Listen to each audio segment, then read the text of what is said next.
আগামী ৫ সেপ্টেম্বর ধূপগুড়ি বিধানসভার উপনির্বাচনে প্রচারে এলেন কেন্দ্রীয় প্রতিমন্ত্রী শান্তনু ঠাকুর। এদিন কলকাতা থেকে বাগডোগরা বিমানবন্দরে মতুয়া সম্প্রদায় ও বিজেপি নেতাকর্মীরা মন্ত্রীকে সংবর্ধনা জানান। পরে তিনি জানান, মতুয়াদের নিয়ে বৈঠক করার পাশাপাশি ধূপগুড়ি প্রচারে এসেছি। জয় নিয়ে ১০০% আশাবাদী। উত্তরবঙ্গে আমাদের রেজাল্ট ভালো ছিল, এবার আরো ভালো রেজাল্ট হবে।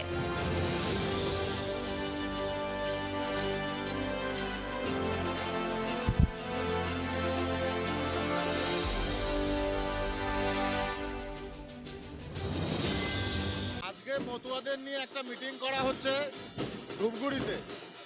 ধূপগুড়িতে একটা মিটিং হবে। ওখানে বিভিন্ন আলোচনা সভা ওখান থেকে আজকে হচ্ছে।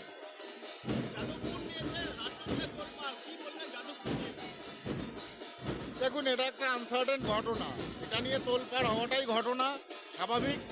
কেননা রাজ্যের শিক্ষা ব্যবস্থা এতই তলানিতে গেছে যে শিক্ষা ব্যবস্থা আজকে পশ্চিমবঙ্গের একটা অবনতির মূল কারণ হয়ে দাঁড়াচ্ছে।